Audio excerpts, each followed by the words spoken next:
Thank you, Stephen. How very nice. Good morning. And welcome to the Unitarian Universalist Fellowship of Door County. My name is Hank Wolst, and today I serve as your service leader. Today I'm also your lame duck president, by the way. And with that, let me wish Anna, who is sitting right here, our incoming president on July 1st, let me wish her all the best of luck. Please give her the support you gave me.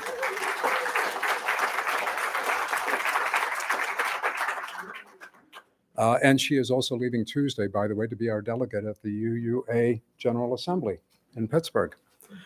A warm welcome to you all, and I find myself still looking over here where the computer used to be, but now the camera's back there, isn't it? So welcome, please. Please ensure that your electronic devices are turned off or silenced. And if anybody has any difficulty hearing, just raise your hand and we can ask Dave to maybe tweak the system a little bit. First time here? First time in a while, perhaps. If so, it's our custom at UUFDC to invite you to introduce yourself if you're willing. Gives us a little bit of an opportunity to get to know you ever so briefly. And please join us at our post-service dedication of our solar panel array. You'll be able to meet some of us, and following that, we'll also have coffee and libations and food and other stuff back in the gathering room, plus a birthday cake. What was Libby is how old? 98. What?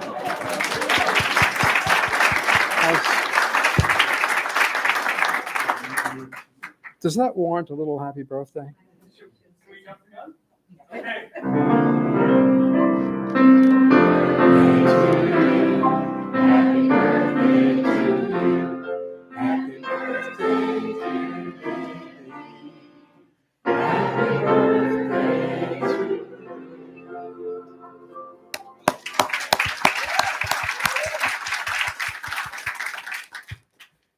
And so the guests, people who haven't been here for a while, if you'd raise your hand and stand up, please.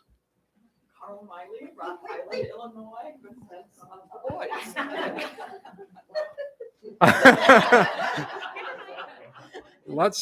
Let's do that all over again. Would you like to stay? No buttons. We don't. The mic is for the concerns, joys, and concerns. Okay. Carla Miley, Rock Island, Illinois, good friends of the boys. Welcome. In the back. My favorite daughter, my favorite son. Welcome. Welcome. Anyone else? And it's nice to see, I think I saw Peter and Bev here someplace. It's nice to see you guys again. It is indeed. Please sign the guest book, those of you that are guests. It's right outside the door there. I was a little confronted with a dilemma, I guess, in preparing for this service today. Where do we seat the guest musician? Where do we seat the guest speaker? See, they're one and the same. This is our first ever twofer. Steve Seek is our guest musician and our guest speaker, and we welcome him and look forward to both his music and his remarks a little bit later on in the service. This is a time we allot for announcements. And in this case, the mic would be helpful. So I'd like to invite anybody who has an announcement to make, please go ahead and make that announcement by standing. I'll acknowledge you. And then Buttons will bring the mic to you in a more restrained fashion than the last time. Any announcements? Okay. I have an announcement. On the 21st of May, we had a special meeting here to approve the sending of a letter to the UUA raising concerns about the proposed changes to Article 2 of the bylaws of the UUA. Nearly 50 fellowship members attended that meeting, and the meeting unanimously approved the sending of that letter, which had been drafted by 4 members of the fellowship after a meeting of about 25 members of the fellowship. They approved sending that letter on UUFDC letterhead, so we did. And we sent it via certified U.S. mail to the president of UUA, Susan Frederick Gray, the incoming president, Sophia Betancourt, and the two co-moderators, Meg Riley and Charles Dumond. To date, we've received no reply or acknowledgement of those letters, and I'm sharing that not as a political statement, only as a point of information. Please stand. I beg your pardon, I have to do the chalice lighting, so let me do that first.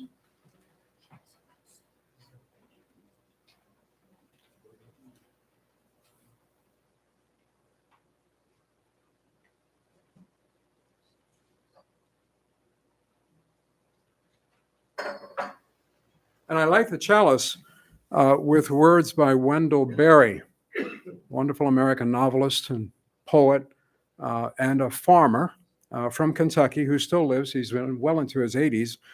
And he said quite simply, "What I stand for is what I stand on." We now do our reading from The Omnivore's Dilemma by Michael Pollan. It was published in 2006. Sorry? No, that comes a little bit later. That comes later. Eating is an agricultural act, so said Wendell Berry, whom I just alluded to. It's also an ecological act and a political act too. Though much has been done to obscure the simple fact, how and what we eat determines to a great extent the use we make of the world and what is to become of it. To eat with a fuller consciousness of all that is at stake might sound like quite a burden, but in practice, few things in life can afford so much satisfaction. By comparison, the pleasures of eating industrially, which is to say eating in ignorance, are fleeting. Many people today seem perfectly content eating at the end of the industrial food chain without a thought in the world. Imagine if we had a food system that actually produced wholesome food. Imagine if it produced food that in some way restored the land. Imagine if we could eat every meal knowing a few very simple things. What is it that we're eating? Where did it come from? What did it really cost? How did it find its way to our table? If that was the reality, then every meal would have the potential to be a perfect meal. We would not need to go hunting for our connection to food and the web of life that produces it. We would no longer need any reminding that what we eat by the grace of nature, not industry, and that what we're eating is never anything more or less than the body of the world. I don't want to have to forage for every meal. Most people don't want to learn how to hunt or to garden, but we can fundamentally change the way we make and get our food so that it becomes food again, something that feeds our bodies and our souls. Imagine it. Every meal would connect us to the joy of living and the wonder of nature. Every meal would be like saying grace.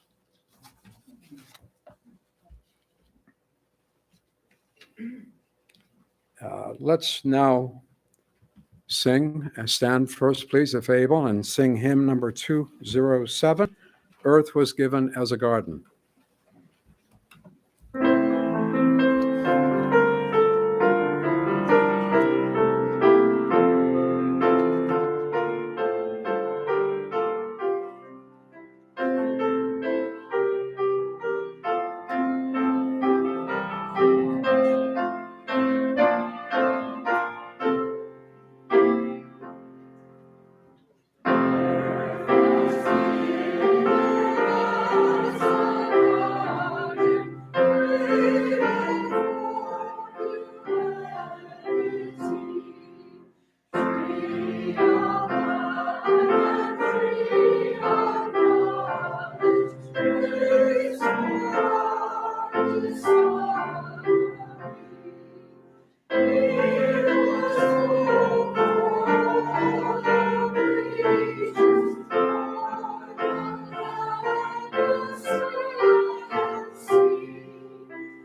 And why don't we remain standing and repeat with me the unison affirmation, followed by the singing of the doxology. We gather together to seek knowledge and wisdom, to explore freely the vast reaches of mind and spirit, to celebrate within a caring community those truths, ancient and modern, which give meaning and direction to our lives.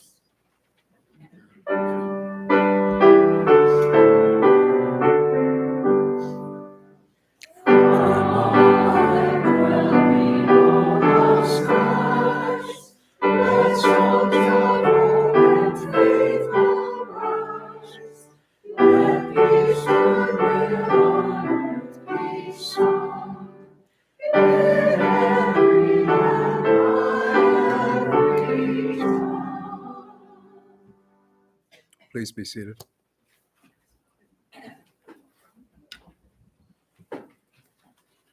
Joy lifts the heart, lifts the spirit. Concern weighs them down. Sharing within a community of friends raises a joy to greater heights, or provides balm and lessens the weighty burden of concern. If you have a joy or a concern that you'd like to share, we hope you'll share it. Please note that this service is live streamed, so if you're going to mention anybody's name, I hope you've cleared that with them first. And in this case, there will be a walking microphone, buttons. So if you have a joy or concern you'd like to share, raise your hand, I'll acknowledge you, buttons will bring the mic to you, and we invite you to share. Anyone? Beverly?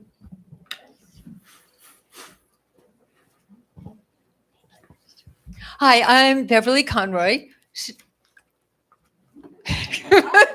When Steve was a little boy of 9 years old, we spent 3 hours a day together every day, studying math, science, reading, and literature. He was in a gifted program that I taught in Oak Park, and we had a collection of interesting words. And this is one little anecdote that I remember about Steve. I remember many because he was the most delightful student. So I'm not surprised to see all the wonderful things he's doing now. But we had this collection of words, and we would write them on stars, I think, and then post them around the room. And so he came in one day and he said, "Oh, I heard this really interesting word, literature." And they said, "What a great word." So we added it to our collection of words, and it was on the wall for the rest of the year. Anyway, it's so exciting to see you here. Every teacher's dream to come upon a student who has succeeded so wonderfully and beautifully. When Steve was here a few years ago, my husband and I were already back in Illinois, and I saw his name, I saw his picture, and I thought, "Oh, shoot, I can't go and hear him speak." So I'm thrilled to hear him today and see him. Thank you. Donna? I first have a question for you, Hank. Mhm. Is this a result of No Mo May?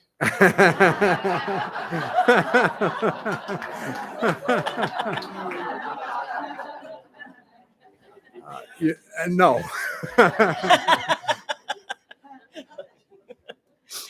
My joy is that we opened Bauer on Friday night to a wonderful audience and had an even better audience last night. It's going very well, and I so hope that some of you will come and see it. It is really a very, very interesting play, and I'm so honored to be a part of it. So please come and enjoy. Remind us where it is. It is at the Margaret Lockwood Gallery performance space, Mhm, inside out space, which is below the gallery. So you enter on Michigan, and there's a performance this afternoon at 2:00, and then next weekend, 7:00 on Friday and Saturday nights, and 2:00 again on Sunday. And that's it. Thank you, Donna. Yes.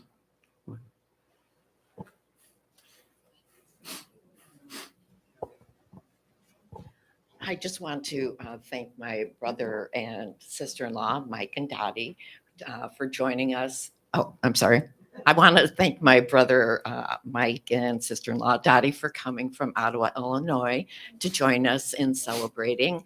And also want to thank my husband for one of his infrequent visits. So we're all here, of course, to celebrate my mom's birthday. Her official birthday is tomorrow, but hopefully you'll help celebrate with us. And thank you. Didn't ask Libby about this before, but I'm going to share the cake with you, Libby, because my birthday is tomorrow. Oh.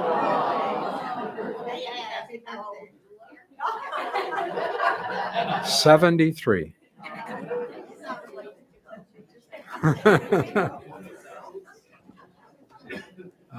Yes. My name is Gloria Doherty, and this is a personal note in honor of Libby. My dog is a therapy dog, and she has been visiting Libby for 2 years, and my dog's name is Libby. And anyone who wants to see a charming picture, I will share it. But Libby, I hate to announce this in front of everyone, but tomorrow you are going to be 686 years old in dog years. So here's to you.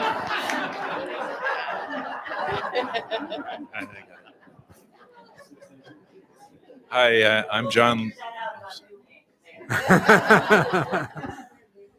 I'm John Lees, and I'm Lynn's son. And I haven't been able to visit this group in a long time, but it's so great to see how thriving and strong this community is after all these years. And I'm proud of my mom and dad for being part of bringing it into existence.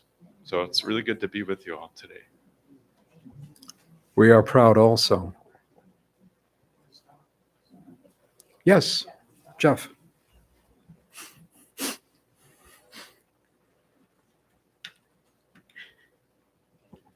I just wanted to share a joy.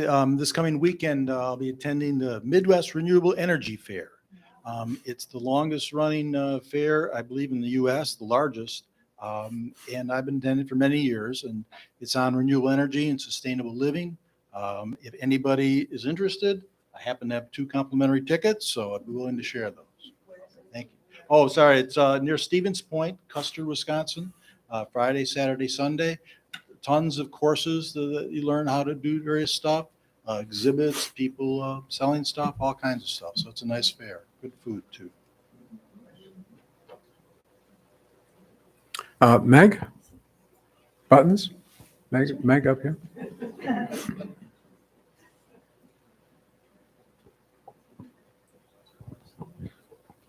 He's absolutely right on. It's a great, great event. I've been there many times. And we ended up taking a workshop and were able to install radiant heat after construction. You don't have to do it when you're building new. So that was pretty exciting. But my joy is having been at the Cullen and Friends concert on Friday. I know a number of you were there, and we couldn't be prouder of our Cindy Steele and Cullen Welford for the performance that they gave. They were absolutely at their best. How she can hold a note as long as she does, and with the volume she does, just really, really, 3 times someone said was incredible, off the charts. And Cullen was, he had an array of talent that we never see here. And his antics, of course, were up over the top too. So it was really, really great. We're very, very lucky and fortunate to have them in our community, and thank you.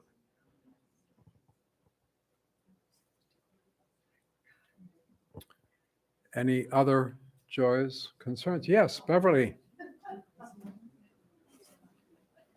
You're getting in your steps today.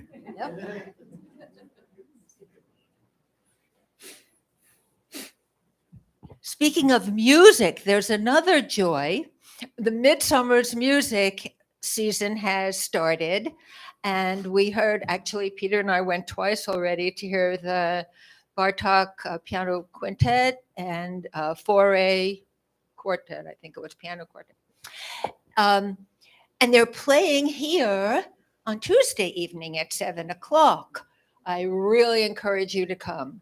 The Bartok piece, actually, when it was written, and Bartok was 24 years old, it was presented to a competition, but he didn't get a prize because it was too difficult to play.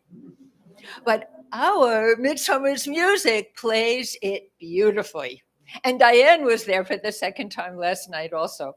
So do try and treat yourself Tuesday evening to Midsummer's Music. Here, 7 o'clock. And I may be mistaken, but I don't think so. Bela Bartok was a Unitarian. Seriously. He was.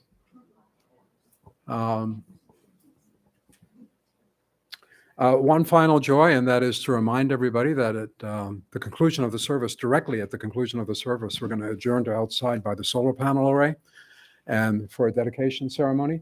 And then following that dedication ceremony, again, there'll be cake and food and coffee and other things in the gathering room and an opportunity to get together and chat and all that sort of thing.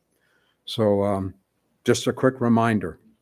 That was it then for concerns and joys and concerns. Great. We now move to the offertory. We rely on your generosity of spirit and shekel. As the offering plate passes before you, please give generously. Be mindful that we can also make contributions on the website at our uufdc.org website. Donate Now is the tab. And if this is your first time visiting with us, please let your presence with us today be your gift.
Just as your bare feet glide noiselessly over dewy grass at the start of the day, let your thoughts now glide noiselessly to wherever they may take you, and take only you.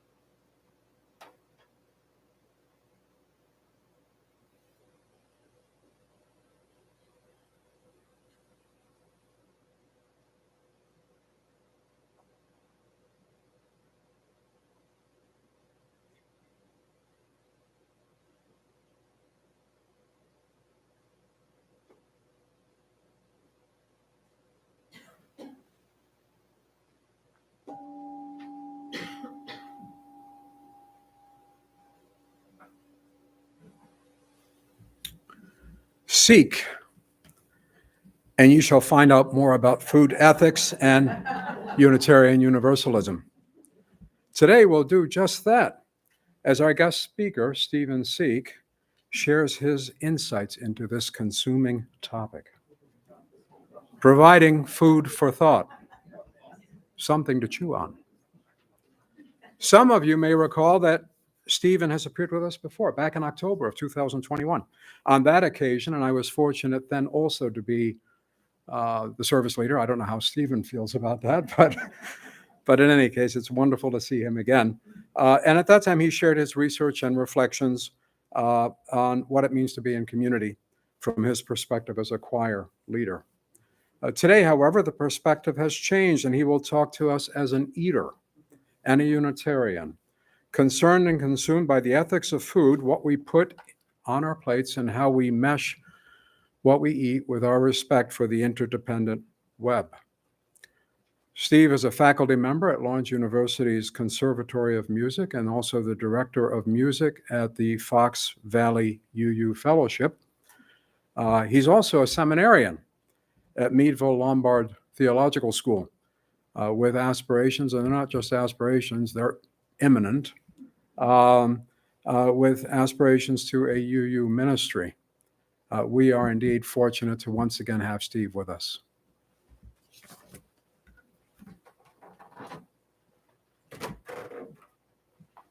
Good morning, and thank you. I was sitting there at the service going, boy, that woman looks just like Miss Conroy. That's what a beautiful gift that was. And yes, thank you for that introduction. As the introduction shows, I'm in sort of call it a midlife crisis, call it a pandemic reprioritization, call it a discernment to a vocation. But I'm leaving life one and joining life two. So I'm excited for that. I want to thank you for this gracious invitation to be here in community with you all. It is an honor and a privilege to share this time together, and one I don't take lightly. I hope the words from my mouth and the meditations in all of our hearts bring us closer to beloved community. Where were these foods when I was a kid? So said my teenager last year. Where were these foods when I was a kid? He was staring at a cupboard that suddenly had Cinnamon Toast Crunch and Doritos and Kraft mac and cheese. You'll have to forgive him. He's a professor's kid. So he grew up on homemade wheat bread and farmer's market spinach salads and farm-to-table pasture-raised beef. As his friends constantly teased him, dude, the food at your house is weird. And from their perspective, it was. He grew up with this sort of diet, but what changed was our household. We became licensed foster parents again in 2017. And so we have seen in those last 6 years, 7 different children coming through our home. And this particular moment was last year when we'd welcomed in 2 children into our house. To be in foster care as a child is to have everything in your life change on a dime. You lose your mom, your dad, your house. Sorry, I'm crying. And you just show up at someone else's house with a black trash bag full of everything that you own. The most compassionate thing you can do as the foster parent is to ease that transition with something familiar. And food is one of those things that you can do, right? So Cinnamon Toast Crunch, Kraft mac and cheese, Doritos. The kids were going through enough changes in their lives, at least we could give them some food. And those foods are very different than a professor's child's foods. If you want a snapshot of the socioeconomic divide in America, open a fridge. If you want a snapshot of the socioeconomic divide in America, open the fridge. In fact, actually, let's do that. Let's go back to the refrigerator of your childhood. Mine is in Oak Park, right? Imagine that fridge, whichever one comes to mind first. Root around until you have a complete picture. I'll share a little bit of mine, Yeah, I remember a bag of waxy, red delicious apples shipped from Washington State. I remember a very specific brand of salami, Buttig salami. Does anyone remember that? Yeah, okay. There was like a box that had small snack bags of Doritos for the lunches because there were 4 of us kids. I remember, and I don't even know if they make these anymore, those bags of Hershey's mini bars. It's like chocolate with almonds, Mr. Goodbar, and my personal favorite, Crackle. There's no Crackle chocolate bar anywhere except in those bags, right? That's what I see. What do you remember in your childhood fridge?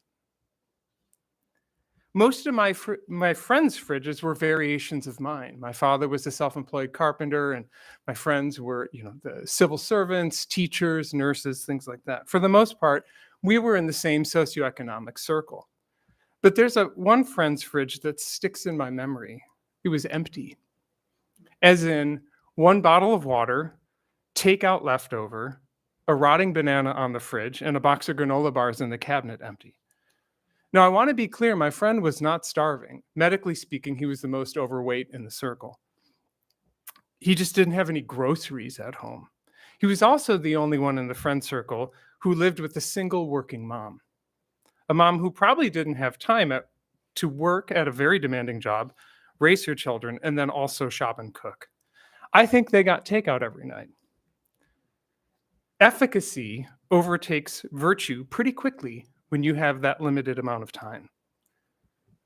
There's a different fridge that comes to my memory a little bit later. I went to a fancy college and met someone who was very wealthy, who I started dating. And I don't know if you've ever dated someone who's in a different socioeconomic bracket than you. There are a lot of things that you learn really quickly. Apparently, you're not supposed to eat with your elbows on the table.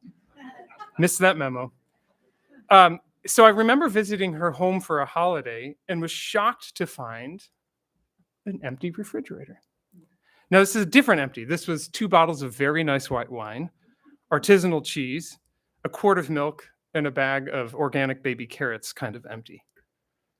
But either way, I was wondering, where is all the food? Like the lunch meat, the bags of apples, the pre-sliced white bread, the mustard, that sort of thing. I learned pretty quickly that her mom went to Whole Foods every day to buy something fresh for dinner. It was important to that family to eat organic and fresh every night. Grass-fed bison tonight, sustainably fished ahi tuna tomorrow. When you have money and time, virtue can be efficacious. What does what you eat say about you? What should you eat? Food ethics is the field that describes our philosophical questions of what we should eat, how plants and animals and laborers and soil should be treated, and how we should farm and distribute food. Is there a right way to eat? Do we have ethical responsibilities for what we purchase and put in our mouths? I feel like I should interrupt my pre-written comments to say I don't have an answer to this. Okay.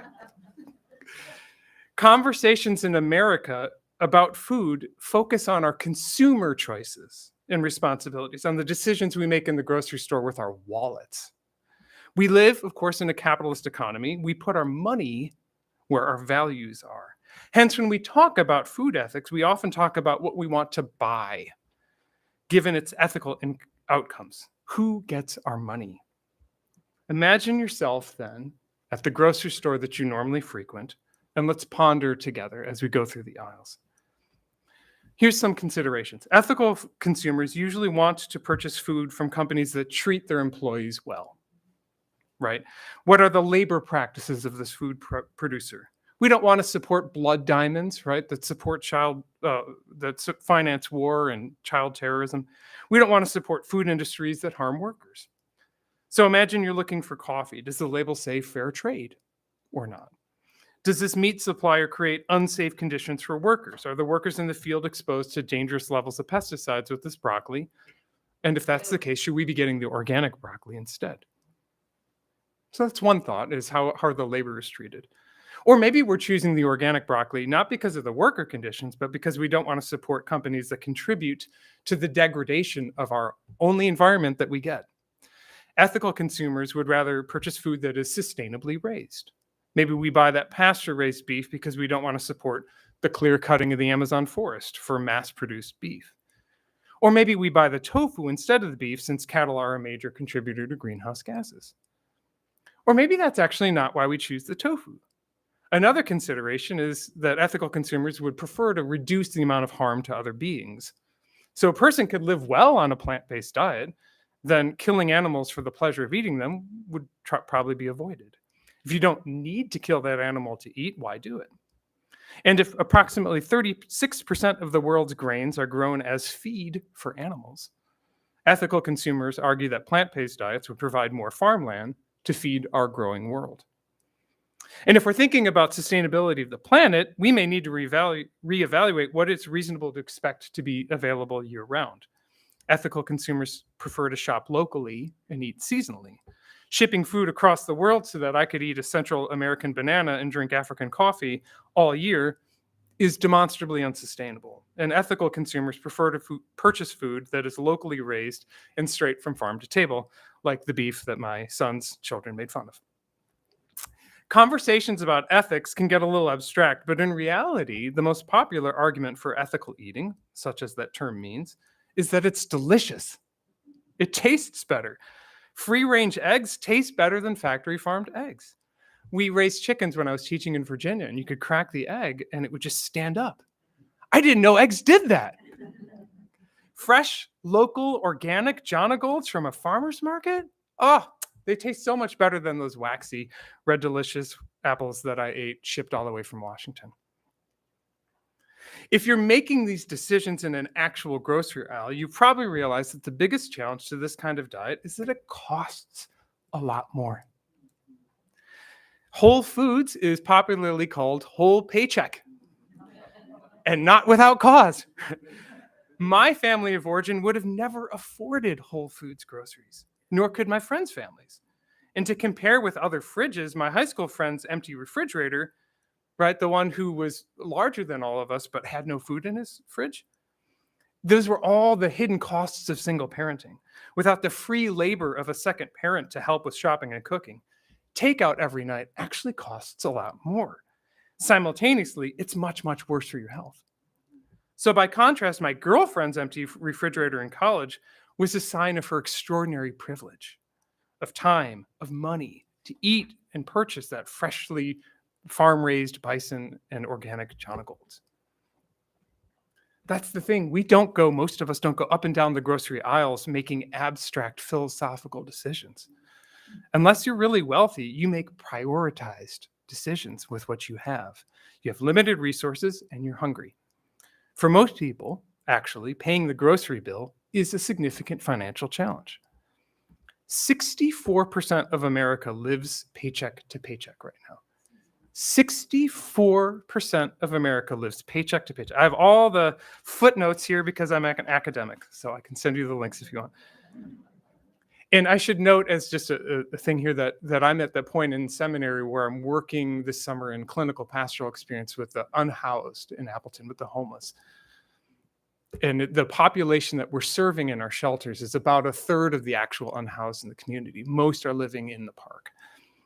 64% of America lives paycheck to paycheck right now. 99-cent eggs instead of $5 eggs does have an ethical cost, but the person who's buying them probably doesn't prioritize the humane treatment of hens over their rent. And moreover, let's suppose for a minute that everyone had enough money to buy free-range eggs. In that case, if the biggest ethical concern that I could sit here and talk to you about as a minister in training is what one should eat, that probably means that we are less worried about the crime in our neighborhood.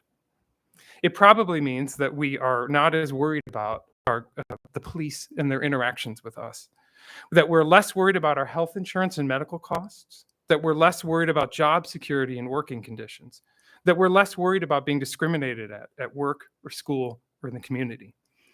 It's not just that worrying about what I should eat is a consideration built on my financial privilege. It's that prioritizing ethical eating when so many people are facing violence, medical challenges, unemployment, or oppression, right? Prioritizing one's diet is an indicator of all these other systemic privileges. Now, I don't mean to say that there aren't any ethical considerations to what we put in our refrigerators. It matters, I think, a great deal whether you drench an apple tree in pesticides or use organic treatments. And it means everything to that chicken if it gets to roam in the pasture or is stuck in a cage where it can't even open its wings. As Unitarian Universalists, we're called to align our values with our actions and to be in right relationship with one another and our interdependent web of existence. Our seventh principle asserts that our respect for the interdependent web of existence of which we are a part. We know that factory meat production is horrific, that agribusiness is ruining American farms, and perhaps more terrifyingly, it's ruining American topsoil, and that there are real costs of life and sustainability if we continue with business as usual. That salami that I remember so well in my childhood was so affordable because the workers and the animals were exploited in that process. And we're out of our alignment with our values if we support the torture and abuse of those animals, of the land, of the laborers that produce that food. And our first principle asserts the inherent worth and dignity of every person. We know that we're out of our alignment with our values if we cast moral aspersions on the food insecure or those scraping by because they're not paying $12 a gallon for grass-fed cow milk. Right? We need to address that 10% of America is food insecure, meaning we don't know what we're going to eat tomorrow. That includes 9 million American children that don't know what they're eating tomorrow. So for me to debate which kinds of food are more or less ethical to eat when approximately 12% of children in America don't know when their next meal is, I don't like that feeling. We are now in an ethical pickle here. Thanks, Steve. Why did we bring you up here? What's in your fridge depends on your resources, and that's a question of capitalist economics and education and class and privilege. Maybe I'm looking at this with the wrong glasses.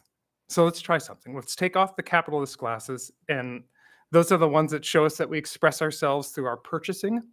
And let's put on our UU glasses. Those are the ones that show us where we're called to be in relationship with one another. If someone can only buy 99-cent eggs, what can we do in our workplaces, in our voting booths, on our block, in our congregation to bring about a more livable wage for all so that folks can afford the right foods? What can we do to support policies, laws, and actions that make the treatment of those chickens a thing of the past? Also, folks will have a lot more money to pay for sustainable food if they're not going broke with medical costs or childcare costs, which are the two most common reasons to lose everything. If we believe that everyone has inherent worth and dignity, then we are called to make sure that the sick are tended to, that the unhoused are sheltered, that the naked are clothed, and that the hungry are fed.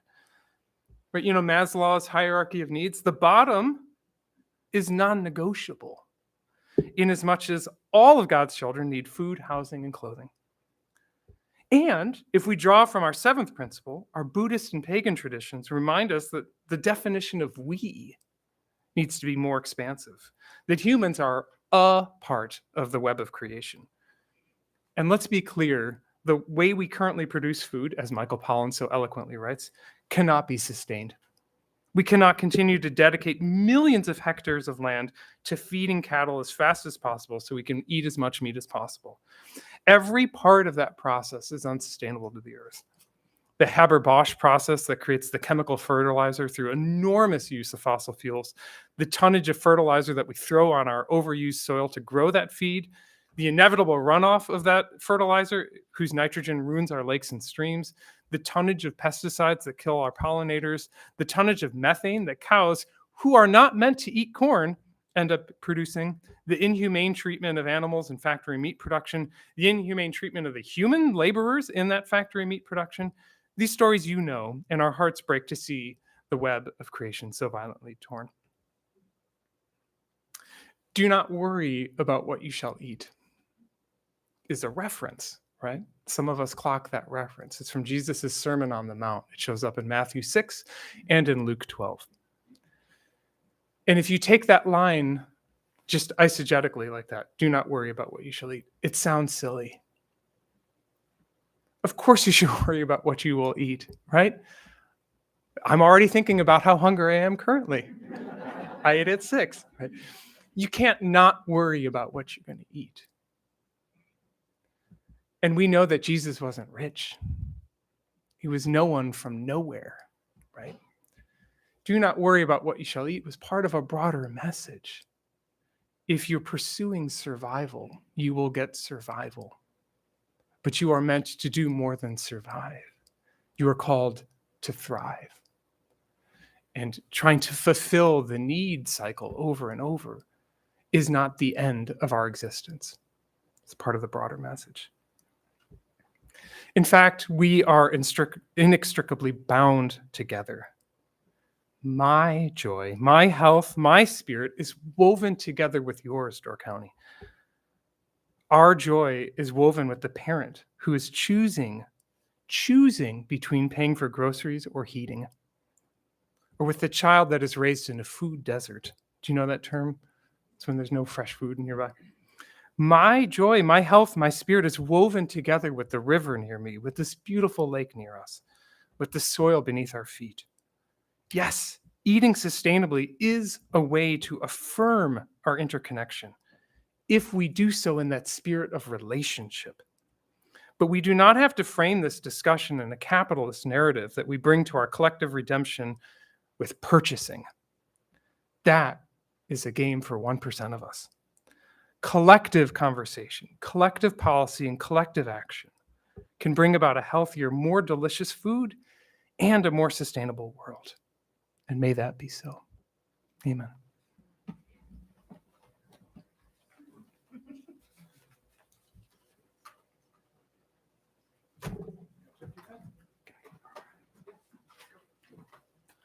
Thank you, Steve.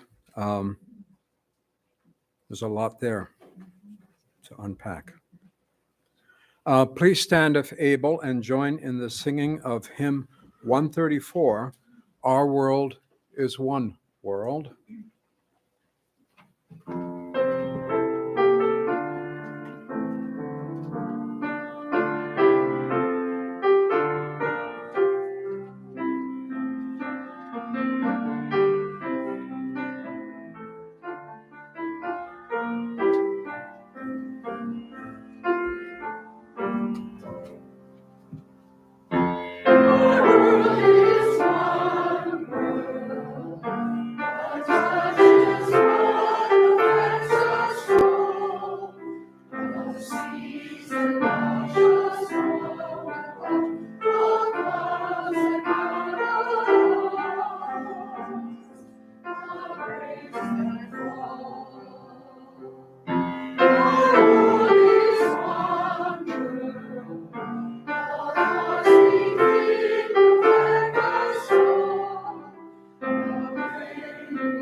Let me extinguish the chalice.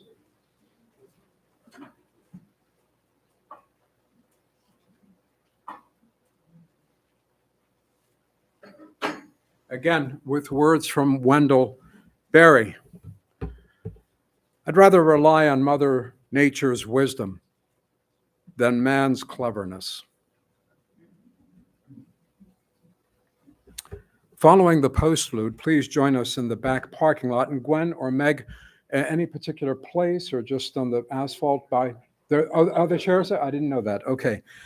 Please join us in the back parking lot near the solar panel array for the dedication ceremony. And as I said before, following which we'll meet in the gathering room for coffee and cake or what have you.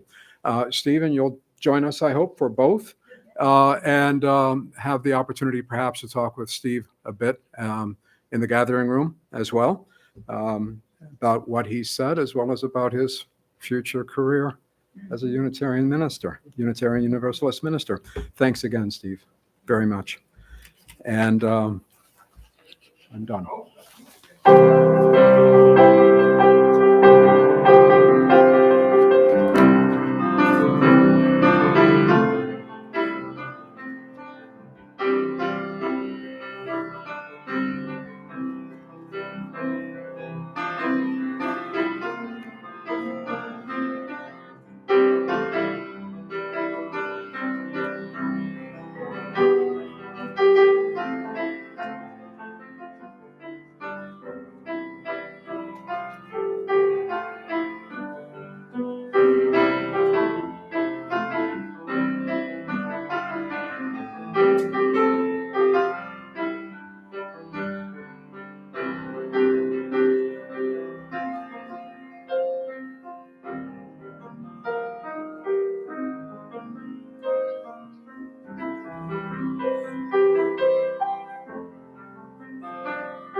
Please join us for the dedication ceremony. This door is now open.